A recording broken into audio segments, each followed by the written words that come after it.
G'day guys, welcome back. Last week we went through my first aid kit, what I carry on my belt when I go for bushwalks and what I keep in the car. Both basically the same kits. This week we're going to go through Gerry's survival kit, which is more related to survival in the bush as well as first aid. But survival, if something was to happen, you would break your leg or you would fall somewhere or get trapped somewhere or whatever it might be. Gerry's is a bit more based around that. So stick through, watch this one. If you haven't watched last week's video, you can either do that now or I'll link that at the end of this video and in the description below, so you can go back and you can always watch that one as well. But I think it was quite a good video. It goes through my first aid kit, ins and outs of what I do and don't carry. Just in general first aid kit again, it's basically the same kit that I carry in the car is the same kit that I carry when I go for a walk around the bush. So alright guys, let's get into this week's video. Hope you enjoy it, and if you do, please remember to leave a like. If you haven't subscribed, please do so. Cheers guys. So my kit's a wee bit different.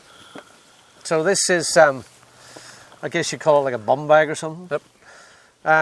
I just basically throw it over my shoulder, or if I'm out with my full walking pack, hiking pack, pretty much what I do is I basically strap it to my straps on my pack and I carry it here. So everything's accessible, maybe not as high, just about there. Yep. Okay, so what I'm going to say is I adapt my kit differently to Mick. I'm lucky to be in the position where I have quite a lot of different adaptive uses for different kits. Just saying earlier to Mick, with me today, I have 3 first aid kits. I have one in this. It's a walking sort of day stroke overnight first aid kit. I also have one in my car, which is for on-road, and I have another walking pack in the back of my vehicle that carries slightly more advanced kit than what I'm going to show you now, but I'm going to give you the fundamentals. So let me have a look. The one thing I have been told to get from my kit, which I can't seem to find, is trauma shears. Yeah, you don't really as such need them as, you know, you can get away without them. Yep. I've always got the knife on me and things like that, which maybe not as safe and as easy, but there's always something there. Yeah. I do have those small scissors and that, so there's always something there to cut material or whatever if I need to. Trauma scissors, let me just slide that over there. Trauma scissors, they're good, but a good sharp pair of scissors will do the same job. Yep. Or a good sharp knife. You just got to be careful you don't cut the patient. For sure. So guys, there's a bit of everything in here. I'm gonna walk you through it. I'm not gonna go as in depth because Mick is pretty much showing you pretty much what to carry. This kit is similar, but not as advanced. But I'll give you an idea anyway. So this is more not just a dedicated first aid kit. It's a survival. It's enough to survive trauma, and it's enough to survive in the bush in a situation of near fatal emergency, where you need evac if you've been bitten and you need to get out of there quick. I'm going to show you how to do that, the equipment you need to do that, because obviously you're immobilized. You cannot travel. If you get a bad break, or you've been bitten by a venomous spider or snake, again, it's all about time management. You got to get out of there quick, and the only way you're going to get out of there is you can't walk out of there. Yep. You can't walk on a badly broken leg. You cannot walk if you've been bitten by a venomous snake, because you're going to pretty much contaminate your blood system with the venom, which will start pumping, and you're going to die. The realistic possibilities are you're going to die. You may not, but you have a hell of a chance of dying. Anyway, triangular bandage, multitude of options and uses. Used for the obvious, pretty much arm sling. It can also be used for a head bandage. It can also be used as a thigh bandage. It can also be used to create a tie together in the case of a snake bite. Say you've been bitten on the leg, well, to close the 2 legs together and keep them together, well, you wrap the triangular bandage round and you go up again with another one, or whatever you can get your hands on. But that's pretty much what you'd use. Snakebite bandages, mine are slightly different than mix. Same idea, but a lot smaller. Yeah, a lot smaller and 2 individuals. Yep. How many metres are they each? Are they about 2 metres each, are they? Sure, actually. It doesn't really say. It is in yards. There we go, yeah. 10 centimetres by 4.5 metres. Yeah. Heavyweight, premium quality, non-sterile, snakebite bandage with indicator. And they look to be exactly the same material and design as what my ones do. Yeah.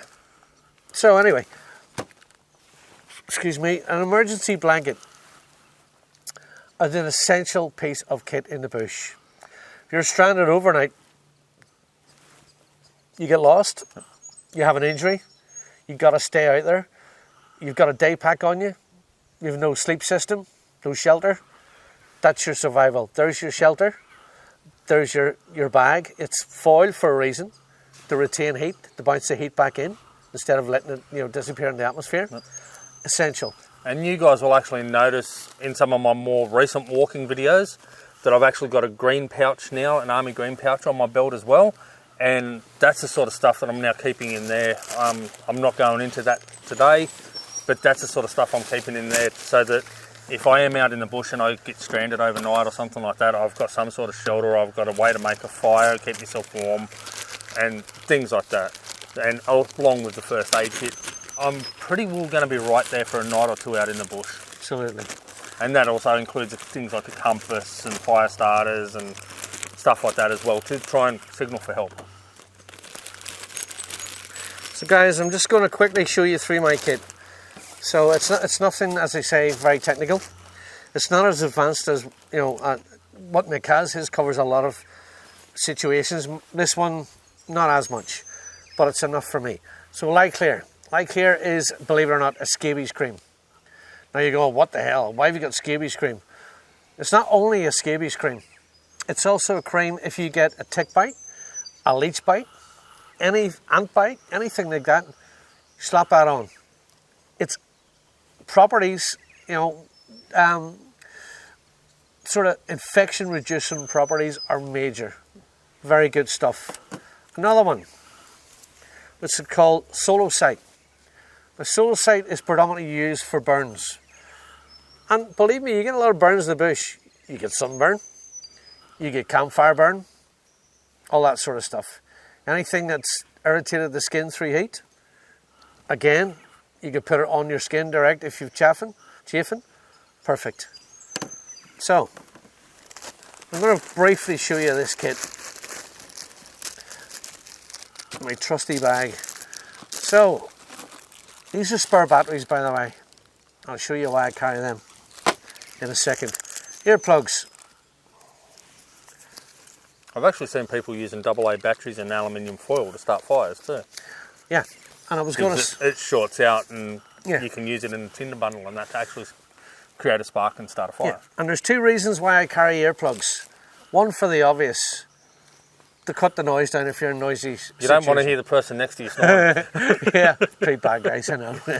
And the other one is, believe it or not, a fire starter. Okay, I never knew that one. They are amazing flammable. Oh. They are so flammable. Never knew that one. There you go. So there's 2 reasons for that. I have 3M tape, dressing tape. It's a bit like your Band-Aid tape, like the actual padding. Very good stuff. And then, of course, you've got the proverbial Band-Aids. Pretty much all the same size. Very important thing. Iodine, or iodine, depends where you come from. That pretty much is your decontaminant in the bush. You cut a little, it's basically... Sterilise your water and everything. Yeah, so it's basically a dressing that is impregnated with iodine. And if your dressing's that size, something wrong with you. If your wound's that size, something wrong with you. You shouldn't even think about that. You should call for emergency. Need to be hitting that yellow thing that you can see on the table. Yeah, you need to be hitting that. I'll show you that in a minute. But anyway, you cut a little piece of that off, put it on your wound, if it's a bite or whatever it is, or a scratch, and then just put a Band-Aid over it, or a bit of dressing, or a bit of that tape. Really, really important stuff to have. Again, I've heard people using that, I believe, to actually sterilise water. So if you were in a survival situation, need water out of the little dam behind us here, put some of that in there to help sterilise and kill any bacteria in that in the water and make it safe to drink. Exactly, it's very good stuff.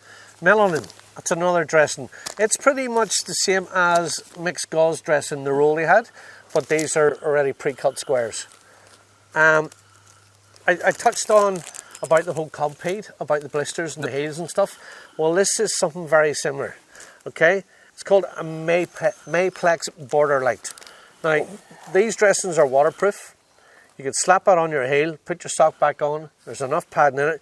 You could put a piece of the iodine underneath it, put it on your wound. Multitude of uses as well. That's like the little waterproof dressing that Mick showed you earlier. Got a crepe bandage.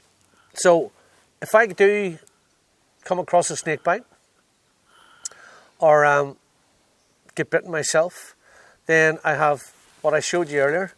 I have the triangular, which I'm going to tie the two legs together with lower, and I also have this crepe that I can tie up higher. So I've got two ties, pointed ties. So that's going to immobilise me.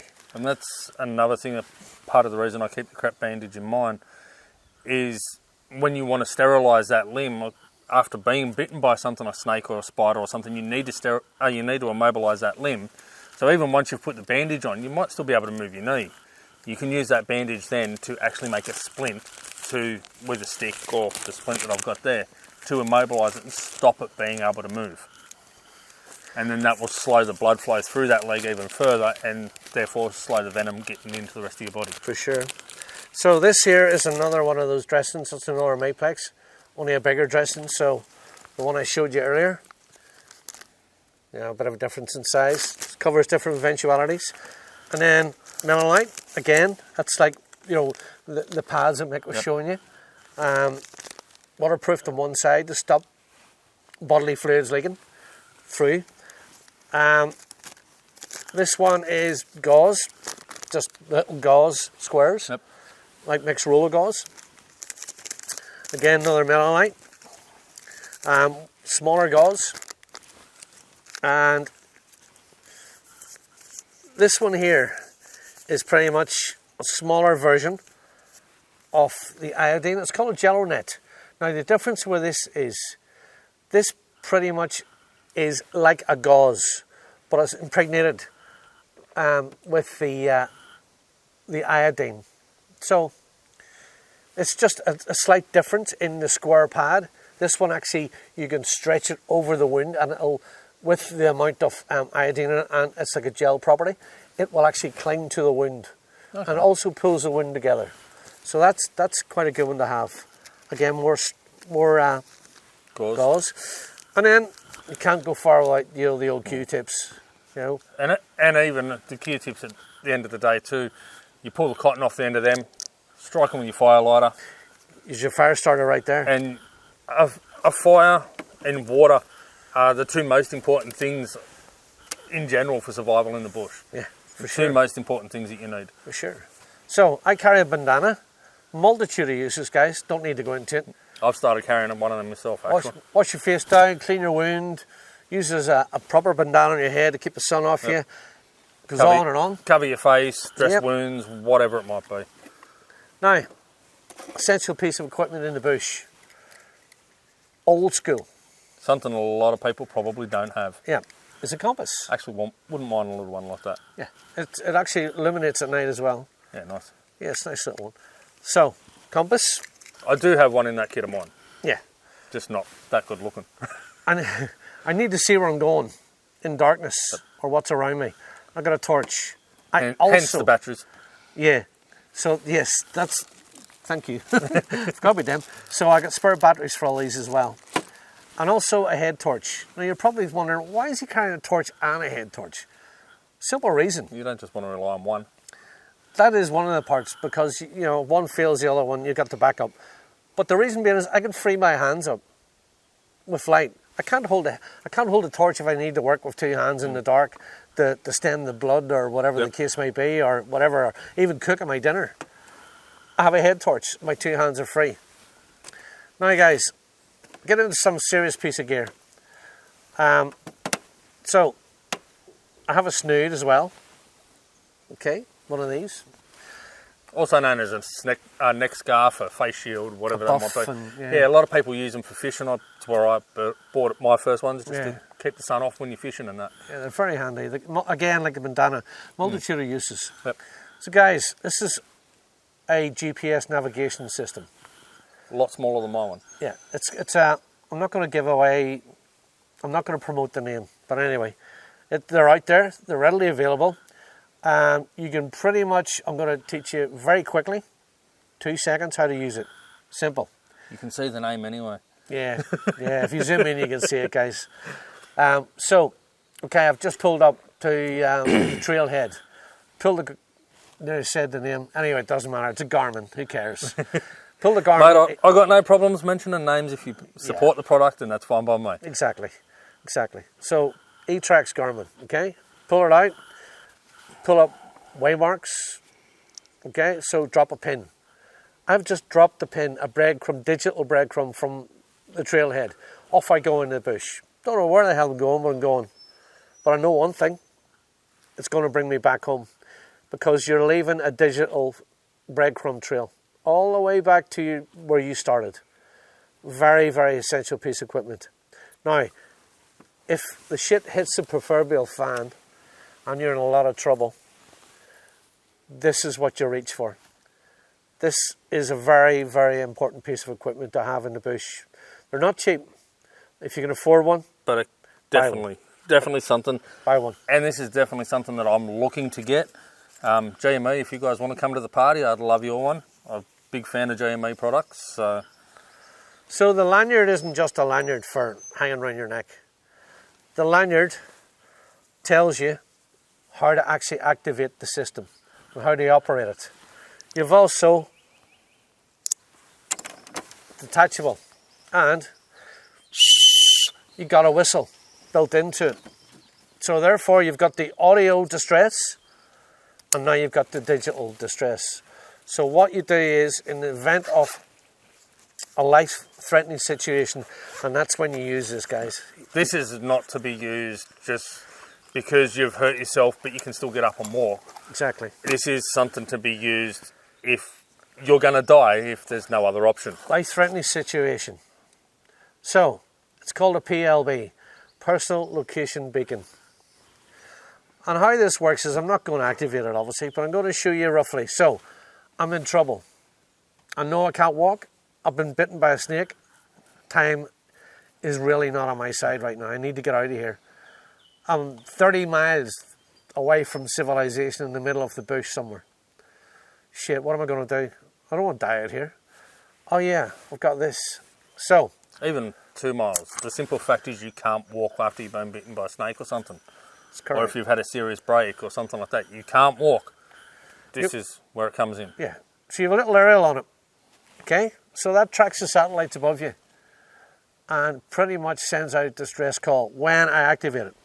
So I'm not sure how well you can see. But pretty much, I should be able to see pretty clear. There is a little button on it that says emergency use only. And it shows you, it's a little red door. You lift that red door up and you push it. And that's it activated. There is a test. You know, you can do a test on it. And that's it showing me now that it's testing. So it's now testing, okay? It's going through the motions as if it was going to go off. Obviously, it's not going to. So yeah, there's a 10-year battery life in it.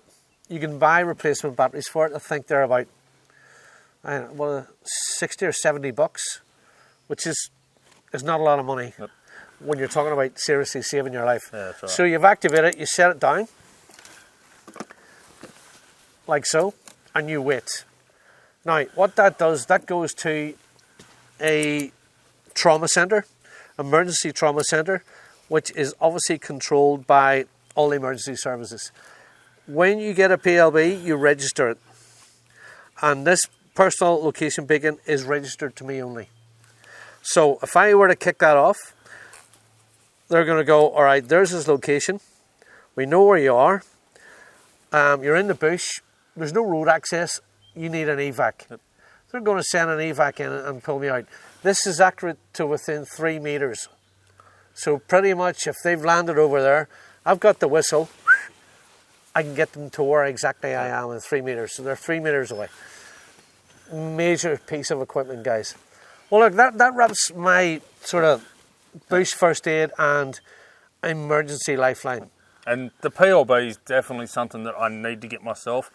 As you guys have seen in the Mooney Beach Trail, the first one of there, I rolled my ankle, tore ligaments and that in my ankle. Now, I was able to walk out of that, so I wouldn't want to use a PLB in that situation. But if it was a much worse situation where I'd broken my leg or something like that and I couldn't walk, then that's where this thing would have come in really handy. Or, say, for example, the Abbots Falls walking trail. It's an 8-kilometre walking track in the middle of nowhere. And, you know, I'm down at the falls or something like that in the middle of the week and I have an issue. Chances of somebody else coming through and finding me are going to be very slim. And if I'm in that situation where I've had a snake bite and I can't walk, or a spider bite, or I've busted my leg or something like that, that's where the PLB would come in extremely handy. And that's part of the reason Gerry and I both are now carrying emergency equipment as well. So if something does happen, we at least give ourselves a better chance of lasting a couple of days to be able to get through and survive. Even if it does take emergency services or whatever a bit of time to get to us, we're still going to be, we're giving ourselves that best chance possible. The maximum opportunity, absolutely. And guys, just one last thing I would like to say as well on these two pieces of equipment. They're both satellite orientated. So what I mean by that is your cell phone, your mobile phone. You know yourself, if you're out for a walk, I don't have signal. Yep. Well, could you imagine not having signal whenever you most need it? Exactly. So satellite, you always will. So these both use Russian and American satellites. GLONASS, which is the Russian, which are a majorly powerful satellite. There's quite a few of them up there, and they're gonna. You never don't have a signal. The only way you won't have a signal is if you're sitting in your car and it's under your ass. For obvious reasons, it needs to be able to get out there and send it to the sky. Much like the GPS navigation systems in your car. Yeah, that's it. They've always they should always have the signal.